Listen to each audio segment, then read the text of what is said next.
अब देखिए, भारत में वर्षा की बात हो, मानसून की बात हो और बाढ़ की बात ना हो, मुझे लगता है कि ये संभव नहीं लगता है। जब भी बरसात होती है आप लोग बाढ़ के बारे में सुनना शुरू कर देते हैं। तो आज हम लोग बाढ़ के बारे में एक विस्तार से चर्चा कर लेते हैं कि आखिर ये बाढ़ होती क्या है, किसे बाढ़ कहते हैं आप लोग, और भारत में बाढ़ के प्रमुख कारण कौन कौन से हैं, किन कारणों से बाढ़ आती है, उस पर भी बात कर लेंगे। और इस तरह के टॉपिक से देखिए क्वेश्चंस आपके एग्जाम में पूछे जाते हैं। भारत बाढ़ के प्रति कितना संवेदनशील है, उसे भी हम लोग देख लेंगे। और बाढ़ प्रबंधन में बांधों और तटबंधों की क्या भूमिका है, उसे भी देख लेंगे हम लोग। भारत में बाढ़ प्रबंधन के लिए समाधान क्या हो सकते हैं, उन्हें भी हम देख लेंगे। और गैर संरचनात्मक उपाय जो हैं उन पर भी बात कर लेंगे। अभी आप देखिए WHO और कई संगठन इस तरह की बातें कहते रहते हैं। बाढ़ को आमतौर पर प्राकृतिक आपदाओं के रूप में वर्गीकृत किया जाता है इनके द्वारा, और लेकिन यह वर्गीकरण बाढ़ से होने वाली क्षति में योगदान देने वाले मानवीय कारकों की अनदेखी करता है। भारी मानसून वर्षा बाढ़ की इन घटनाओं में महत्वपूर्ण योगदान देती हैं, लेकिन अकुशल आपदा प्रबंधन एवं अपर्याप्त तैयारियां इनके प्रभाव को और बढ़ा देती हैं। भारत की भौगोलिक विविधता के कारण हर साल भारी क्षति होती है, और जिसे देखते हुए एकीकृत बाढ़ प्रबंधन प्रणाली की आवश्यकता अनुभव की जाती है। और वार्षिक वर्ष में मानसून की 75% हिस्सेदारी के साथ देश बाढ़ और सूखे की दोहरी चुनौती का सामना करता है। मानसून प्रत्येक वर्ष इसी विनाशकारी पैटर्न का पालन करता है, जिससे जान माल की सुरक्षा के लिए व्यापक बाढ़ जोखिम शमन रणनीतियों की तत्काल आवश्यकता महसूस होती है। अब आप कहेंगे कि बाढ़ किसे कहते हैं। बाढ़ एक ऐसा शब्द है जिसका इस्तेमाल पानी की अत्यधिक मात्रा को दर्शाने के लिए किया जाता है, और जब किसी स्थान पर पानी का बहाव होता है तो उसे बाढ़ कहा जाता है। जब पानी अनियंत्रित हो जाता है तो उसे उस स्थिति को बाढ़ कहा जाता है। कई बार आप देखते हैं कि बड़ा रूप ले लेती है, जैसे भारी बारिश के रूप में जब बांध टूट जाता है तब भी बाढ़ आ जाती है। और असम में और बिहार में तो आप लोग सुनते ही रहते होंगे, ये तो काफी चर्चे में बने रहते हैं। तो भारत में बाढ़ के प्रमुख कारण क्या है, एक कारण जरूर याद रखिएगा। सबसे पहले आप लोग प्राकृतिक कारण देखिए, भारी वर्षा। भारत में बाढ़ का प्राथमिक कारण भारी वर्षा है, जो विशेष रूप से जून से सितंबर माह तक मानसून के मौसम के दौरान होती है।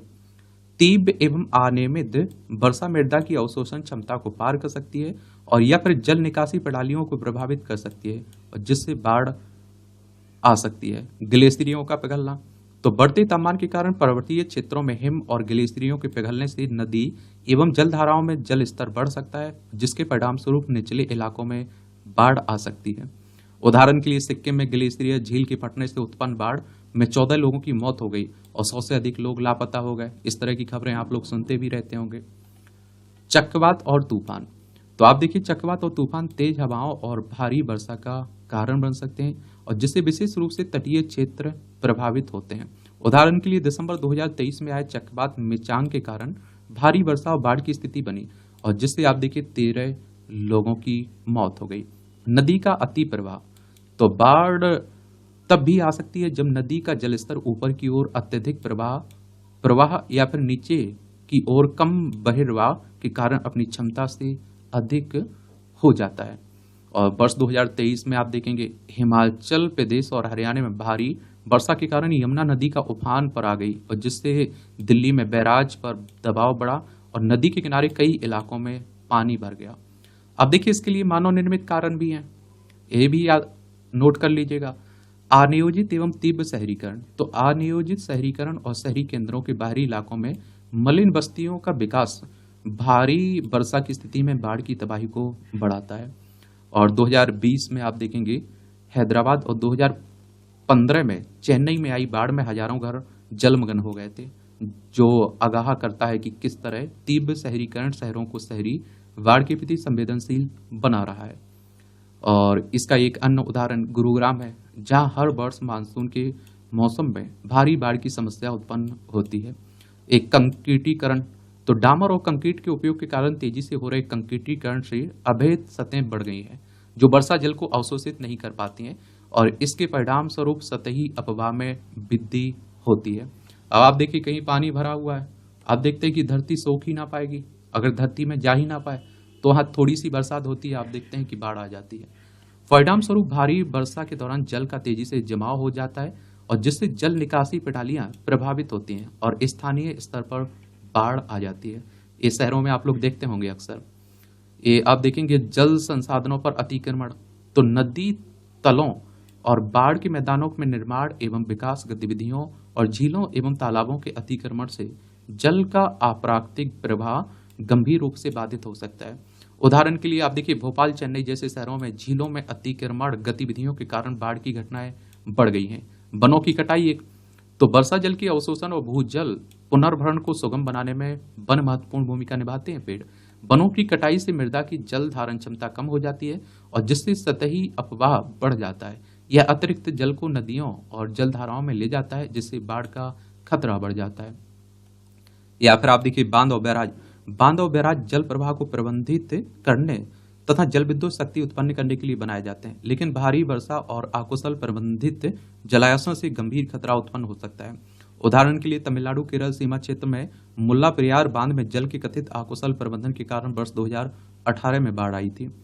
असंभवनीय खनन अभ्यास, तो खनन कार्य भूदृश्य को बाधित कर सकते हैं और जिससे मृदा क्षरण हो सकता है तथा निकटवर्ती नदियों में अवसादन हो सकता है। यह अवसाद संचयी नदियों की वहन क्षमता को कम कर देता है, जबकि खनन गतिविधियां प्राकृतिक जल निकासी पैटर्न को बदल सकते हैं, जिससे जल जमाव का खतरा बढ़ जाता है। जलवायु परिवर्तन, तो जलवायु परिवर्तन में योगदान देने वाली मानवीय गतिविधियां दुनिया भर में मौसम के पैटर्न को बदल रही हैं और तापमान में वृद्धि से अधिक तीव्र और अप्रत्याशित वर्षा की स्थिति बन सकती है और जिससे बाढ़ की संभावना बढ़ जाती है। खराब जल निकासी व्यवस्था, कई शहरी और ग्रामीण क्षेत्रों में गाद एवं ठोस अपशिष्ट के कारण जल निकासी अवसंरचना भारी वर्षा से निपटने के लिए अनुपयुक्त हो गई है। खराब डिजाइन या फिर रखरखाव से ग्रस्त जल निकासी प्रणालियां मध्यम वर्षा के दौरान भी गंभीर बाढ़ का कारण बन सकती हैं। उदाहरण के लिए आप देखिए अनुपयुक्त शहरी नियोजन, अप्रवासी जल निकासी साधारण समाधान दिल्ली जैसे शहरों में जल भराव का कारण भी बनते हैं। भारत बाढ़ के प्रति कितना संवेदनशील है, ये भी जान लीजिए।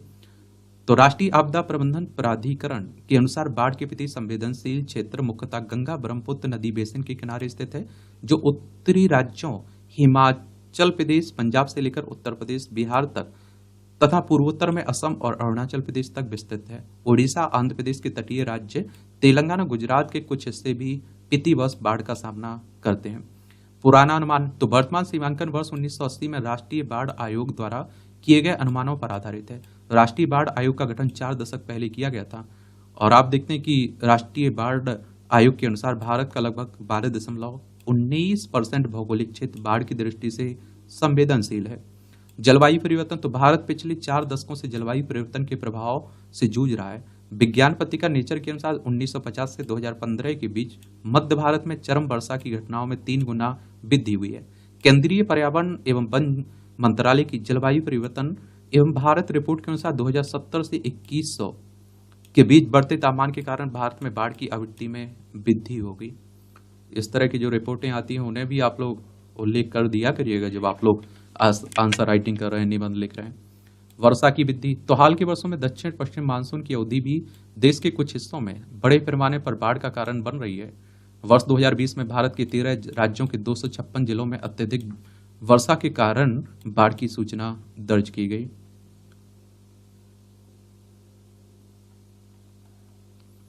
बाढ़ प्रबंधन में बांधों और तटबंधों की क्या भूमिका है? तो बाढ़ प्रबंधन में बांधों की भूमिका, यद्यपि बांधों को प्रायः नदी की बाढ़ को नियंत्रित करने के समाधान के रूप में देखा जाता है, लेकिन कुछ स्थितियों में बाढ़ आपदाओं की उत्पत्ति में भी योगदान कर सकते हैं। नियंत्रक एवं महालेखा परीक्षक CAG की एक रिपोर्ट के अनुसार केवल 7% बांधों के पास आपातकालीन कार्य योजना है, जो आपदा प्रबंधन, पूर्व तैयारी या फिर तत्परता के मामले में गंभीर अंतराल को उजागर करती है। क्या करती है? उजागर करती है। इस CAG के बारे में भी याद रखा करिएगा, इससे भी क्वेश्चन पूछा जाता है। नियंत्रक महालेखा परीक्षक की बात कर रहा हूं मैं, 1858 में इसकी स्थापना हुई थी। आर्टिकल 148 को पढ़ते हैं ना, उसी के तहत इसकी स्थापना की बात की गई है। एक अपर्याप्त प्रबंधन, तो बाढ़ के खतरों पर विचार किए बिना बांधों को पूर्ण क्षमता तक भर दिया जाता है, जिसके परिणाम स्वरूप अचानक जल छोड़ने की आवश्यकता उत्पन्न होती है और जिससे निचले इलाकों में बाढ़ की स्थिति और भी बदतर हो सकती है। एक आप देखिएगा अकुशल संचालन का प्रभाव। यदि बांधों को बाढ़ नियंत्रण को प्राथमिकता देते हुए संचालित नहीं किया जाता तो वे अनजाने में ही निचले क्षेत्रों में बाढ़ की गंभीरता को बढ़ा सकते हैं। उदाहरण के लिए आप देख सकते हैं भारत में उत्तराखंड जून 2013, चेन्नई में दिसंबर 2015 में, केरल में बाढ़ 2018 जैसी बाढ़ की कई घटनाओं को अनुपयुक्त बांध प्रबंधन से जोड़कर देखा गया। दूसरी ओर आप देखिए ब्रह्मपुत्र बेसिन में विभिन्न बांध परियोजनाओं ने पूरे क्षेत्र में बाढ़ के खतरे को बढ़ाने में योगदान भी दिया है। बाढ़ प्रबंधन में तटबंधों की भूमिका क्या है? तो बिहार, असम जैसे कई राज्यों में बाढ़ समन नीतियां मुख्य रूप से तटबंधों के निर्माण पर निर्भर रही हैं। बाढ़ की बढ़ती तीव्रता ने इन तटबंधों को काफी हद तक अप्रभावी बना दिया। विश्लेषण का अभाव। तो तटबंधों की प्रभावशीलता का मूल्यांकन करने के लिए कोई व्यापक लागत लाभ विश्लेषण नहीं किया गया। संदिग्ध सुरक्षा। तो तटबंधों के पास रहने वाले समुदाय तटबंधों के टूटने के भय में रहते हैं, जबकि तटबंधों के भीतर रहने वाले लोग अचानक आने वाली बाढ़, फ्लड और अन्य प्रकार की बाढ़ का सामना करते हैं। बाढ़ की गंभीरता में वृद्धि। तो दरारों के कारण प्राकृतिक नदी बाढ़ की तुलना में अधिक भीषण बाढ़ आती है और जिसके परिणाम स्वरूप विनाशकारी जल सोपान बनते हैं। गाद और मलबे का संचय। तो तटबंधों के कारण नदी तल में गाद और मलबा जमा हो जाता है और जिससे जल स्तर बढ़ जाता है और तटबंध टूटने का खतरा बढ़ जाता है। नदी की गतिशीलता में परिवर्तन। तो आप देखिए तटबंधों के निर्माण से नदी के प्रवाह पैटर्न में परिवर्तन होता है और जिससे इनके टूटने पर भीषण बाढ़ आती है। ये तटबंध पर आप देखिए विशेषज्ञों की राय। तो GR गर्ग समिति 1951, इसने कहा कि यद्यपि तटबंध कम गाद स्तर वाली स्थिर नदियों के लिए लाभदायक सिद्ध हो सकते हैं, लेकिन वे उन नदियों के लिए लाभ की बजाय अधिक हानि पहुंचा सकते हैं जिनमें गाद अधिक मात्रा में होती है, क्योंकि इससे प्राकृतिक भूमि निर्माण प्रक्रिया और जल निकासी प्रणालियां बाधित हो सकती हैं। राष्ट्रीय बाढ़ आयोग 1976 से 1980 ने निष्कर्ष दिया कि असम में तटबंधों ने नदी के तट में मोटी गाद एवं रेत जमा कर बाढ़ की समस्या को और बढ़ा दिया।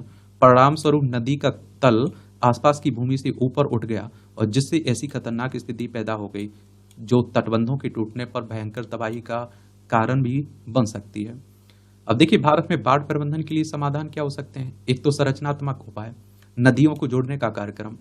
इसका उद्देश्य देश की विभिन्न अधिशेष जल वाली नदियों को कम जल वाली नदियों के साथ जोड़ना, ताकि अधिशेष क्षेत्रों से अतिरिक्त जल को कमी वाले क्षेत्रों में लाया जा सके।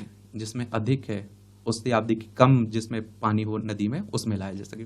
उदाहरण के लिए आप देखिए कैन बेतवा लिंकिंग परियोजना राष्ट्रीय सरकार की प्रमुख परियोजना है और बुंदेलखंड क्षेत्र की जल सुरक्षा और एवं सामाजिक आर्थिक विकास के लिए महत्वपूर्ण है।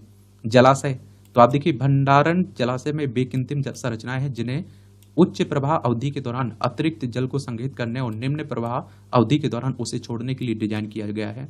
वे अनुप्रवाह क्षेत्र में जल की मात्रा एवं वेग को कम कर बाढ़ की चरमता को नियंत्रित करते हैं। वे सिंचाई, बिजली उत्पादन और आपूर्ति के लिए जल का संरक्षण भी करते हैं। उदाहरण के लिए आप देख सकते हैं सतलुज नदी पर बने भाखड़ा नागल बांध की भंडारण क्षमता लगभग 9,621 मिलियन क्यूसेक मीटर है, जो बाढ़ नियंत्रण, बिजली उत्पादन और सिंचाई में सहायक है। तटीय बाढ़ का प्रबंधन। तो 2004 की सुनामी ने लोगों को यह अनुभव कराया कि मैंग्रोव तूफानी लहरों और तटीय बाढ़ जैसे तटवर्ती आपदाओं के विरुद्ध एक विश्वसनीय सुरक्षा कवच के रूप में कार्य कर सकते हैं। केंद्रीय बजट 2023-24 में मैंग्रोव वृक्षारोपण के लिए मिष्टी पहल लॉन्च की गई थी। तटबंध। तो तटबंध ऐसी ऊंचाई संरचना है जो जल प्रवाह को चैनलों के भीतर या नदी के किनारों पर सीमित रखती है। वे निकटवर्ती क्षेत्रों को बाढ़ से बचाते हैं, नदी की वहन क्षमता बढ़ाते हैं, अतिरिक्त जल की दिशा मोड़ते हैं और पहुंच मार्ग और मनोरंजक क्षेत्र प्रदान करते हैं। इसमें ए मोड़ या फिर डायवर्जन ऐसी संरचनाएं जो जल प्रवाह को एक चैनल से दूसरे चैनल की ओर पुनर्निर्देशित करती है तथा अतिरिक्त जल को कम संवेदनशील क्षेत्रों या फिर जलाशयों में स्थानांतरित कर बाढ़ को कम करती है। ये अन्य क्षेत्रों को सिंचाई जल या फिर पेयजल उपलब्ध कराते हैं। उदाहरण के लिए इंदिरा गांधी नहर परियोजना सतलुज और ब्यास नदियों के जल को राजस्थान में थार मरुस्थल की ओर मोड़ती हैं और सिंचाई एवं पेयजल आवश्यकता को पूरा करती हैं। एक गैर संरचनात्मक उपाय हो गए, ये भी देख लीजिए। बाढ़ पूर्वानुमान और पूर्व चेतावनी प्रणाली, ये ऐसी प्रणालियां हैं जो मौसम विज्ञान और जल विज्ञान संबंधी आंकड़ों का उपयोग कर आसन्न बाढ़ का पूर्वानुमान प्रदान करती हैं और वे लोगों और संपत्तियों को समय पर निकाल सकने में सहायता करती हैं। साथ ही जलाशयों ये जलाशय प्रबंधन और बाढ़ राहत समन्वय में मदद भी प्रदान करती है। उदाहरण के लिए केंद्रीय जल आयोग पूर्वानुमान स्टेशनों को एक नेटवर्क संचालित करता है जो दैनिक बाढ़ चेतावनी जारी करता है। ये आप देखिए फ्लड प्लेन जोनिंग या एक विनियामक उपाय है जो बाढ़ प्रवण क्षेत्रों में संवेदनशीलता के आधार पर भूमि उपयोग को नियंत्रित करता है और आर्द्र भूमियों एवं वनों जैसी प्राकृतिक बाढ़ अवरोधकों के संरक्षण को बढ़ावा भी देता है। उदाहरण के लिए आप देखिए राष्ट्रीय आपदा प्रबंधन प्राधिकरण के दिशा निर्देश बाढ़ प्रवण भूमि को 4 क्षेत्रों में वर्गीकृत करते हैं: निषिद्ध, नियंत्रित और विनियमित और मुक्त। ये आप देखिए बाढ़ बीमा, तो यह बाढ़ से संबंधित क्षति के लिए वित्तीय क्षतिपूर्ति के रूप में प्रीमियम का भुगतान करने वाले व्यक्तियों या फिर समूहों को प्रदान किया जाता है और जिससे सरकारी राहत बोझ कम हो सकता है। यह जोखिम शमनकारी उपायों को प्रोत्साहित करता है और बाढ़ जोखिम आकलन के लिए एक डेटाबेस तैयार करता है। उदाहरण के लिए प्रधानमंत्री फसल बीमा योजना बाढ़ और अन्य आपदाओं से होने वाली हानि के लिए फसल बीमा प्रदान करती है। एक आप देखिए बाढ़ जागरूकता, तो बाढ़ के प्रति जागरूकता और शिक्षा संबंधी पहलें पूर्व तैयारी और प्रतिक्रिया क्षमताओं में योगदान करती है। इस समुदायों में सुरक्षा और प्रत्यास्था की संस्कृति को बढ़ावा देती है। उदाहरण के लिए NDMA भारत में बाढ़ प्रबंधन पर केंद्रित जागरूकता अभियान और प्रशिक्षण कार्यक्रम आयोजित करता है। तो इस तरह से आप देखेंगे यही कहानी है बाढ़ के प्रबंधन की। और इस तरह के टॉपिक से देखिए क्वेश्चंस पूछे जाते हैं आपके एग्जाम में, तो एक सामान्य जानकारी जरूर रखा करिएगा आप लोग।